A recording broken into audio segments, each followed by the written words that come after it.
नमस्कार। आप देख रहे हैं द डेली टाइड और मैं हूं शुभ्रा।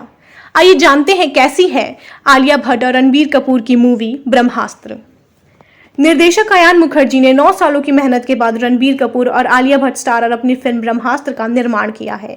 एक ऐसी फिल्म जिस पर भारी भरकम बजट लगा है, जो भारतीय दर्शकों को अस्त्रावश की दुनिया में ले जाती है। क्या ब्रह्मास्त्र हिंदी सिनेमा के इस साल के बेहद बुरे निकले अनुभव को पलट पाएगी? तो इसका जवाब है नहीं। आइए मैं बताती हूँ कि मैंने ऐसा क्यों कहा। किसी भी फिल्म की पहली और सबसे अहम ज़रूरत है कहानी, और सबसे पहले उसी पर बात होनी भी चाहिए।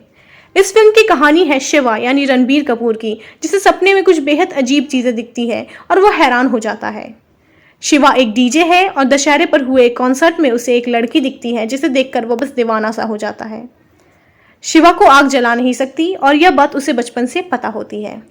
दरअसल यह शिवा ब्रह्मांश का एक सदस्य है और अब ब्रह्मास्त्र को सुरक्षित रखना शिवा की जिम्मेदारी है। इस काम में उसकी गर्लफ्रेंड ईशा यानी आलिया भट्ट उसका पूरा साथ देती है। फिल्म की कहानी ऋषि मुनियों को वरदान के रूप में मिले अस्त्रों के देवता ब्रह्मास्त्र की है, जिसकी रक्षा उसके रक्षकों यानी ब्रह्मांश की जिम्मेदारी है। इस ब्रह्मास्त्र के तीन टुकड़े हैं, जो ब्रह्मांश के अलग अलग सदस्यों के पास सुरक्षित है। ब्रह्मांश के इन सदस्यों में वैज्ञानिक मोहन भार्गव यानी शाहरुख खान, कलाकार अनीश यानी नागार्जुन से लेकर मस्त मौला डीजे शिवा यानी रणबीर तक शामिल है। ब्रह्मास्त्र का यह पहला भाग शिवा के सफर पर आधारित है, जिसे इस जर्नी में प्यार ईशा यानी आलिया भट्ट और गुरुजी अमिताभ बच्चन के जरिए अपनी ताकत का अंदाजा होता है। दूसरी ओर अंधेरे के देवता को मानने वाली जुनून यानी मोनी रॉय ब्रह्मास्त्र के तीनों टुकड़ों को किसी भी कीमत पर हासिल करना चाहती है। अब जुनून अपने मकसद में कामयाब हो पाती है या शिवा अपनी ताकत से उसे रोक लेता है, यही फिल्म का सार है। रणबीर कपूर और आलिया भट्ट पहली बार पर्दे पर नजर आ रहे हैं। ऐसे में इन दोनों की स्क्रीन पर केमिस्ट्री देखने को दर्शक काफी एक्साइटेड होंगे। पर दिक्कत यह है कि फिल्म के सबसे हल्के सीन ही इन दोनों के बीच के सीन हैं। अमिताभ बच्चन की एंट्री इंटरवल के बाद है और वह उतनी ही असरदार है जितनी की होनी चाहिए। मोनी रॉय अपने किरदार में असरदार रही हैं। मोनी एक खौफनाक विलन बनी है और आप उनसे इस खौफ की उम्मीद कर सकते हैं। फिल्म की शुरुआत सालों बाद पर्दे पर नजर आ रहे शाहरुख खान से होती है, लेकिन ये पूरा सीक्वेंस ही कंफ्यूजिंग है। शाहरुख का एक भी डायलॉग आपको सीटी मारने या ताली बजाने लायक नहीं लगता। एक फिल्म जिसके विजुअल्स कमाल के हैं, जिसमें शानदार एक्शन है, बैकग्राउंड म्यूजिक भी खूब एक्साइटमेंट पैदा करती है, लेकिन किसी फिल्म की जो सबसे अहम चीज है यानी कहानी, बस उसी में सारा कॉम्प्रोमाइजेशन किया गया है। अनाथ लड़का, उसका अनाथ बच्चों से प्यार, लंदन से आई खूबसूरत हसीना, ये सब कहानी के वो प्लॉट हैं जिन्हें आपने हजारों बार अलग अलग तरीके से देखा होगा। कोरोना काल में ओटीटी की वजह से दर्शक दुनिया भर के सारे सिनेमाओं से रूबरू हो गए हैं। ऐसे में हम लाखों का बजट लगाकर दर्शकों को सालों पुरानी इतनी बोरिंग कहानी दिखाकर कैसे अच्छे रिजल्ट की उम्मीद कर सकते हैं।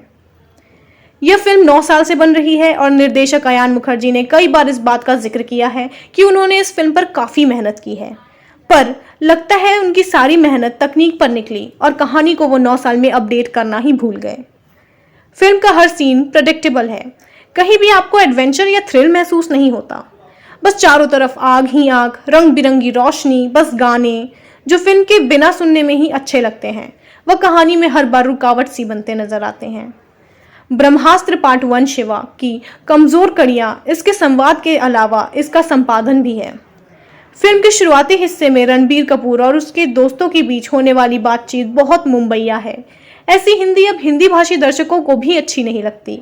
फिल्म में शिवा की पृष्ठभूमि से फिल्म का भविष्य तय किया गया है, लेकिन ईशा कौन है, उसकी पृष्ठभूमि क्या है, इसके बारे में बस इतना पता चलता है कि वह अमीर है और उसका अमीर होना बनावटी नहीं है।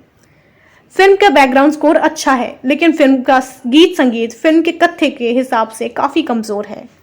फिल्म ब्रह्मास्त्र पार्ट 1 शिवा उन दर्शकों को खास पसंद आ सकती है जो मार्वल सिनेमैटिक यूनिवर्स जैसा कुछ हिंदी में देखने की ख्वाहिश रखते हो। गड़बड़ियां इस फिल्म की वही है जो इन दिनों एमसीयू की फिल्मों में भी खूब दोहराई जा रही है। ब्रह्मास्त्र एक बड़े पर्दे के एस्पिरेंस वाली हाई बजट मूवी है, जिसमें खूब तामझाम है, बस आत्मा ही नहीं है। इस फिल्म को अगर आप देखना चाहते हैं तो पर्दे पर ही देखना चाहिए। लेकिन अब ये आपको तय करना है कि आपको ये फिल्म देखनी है पर्दे पर या नहीं। मेरी तरफ से इस फिल्म को 2 स्टार।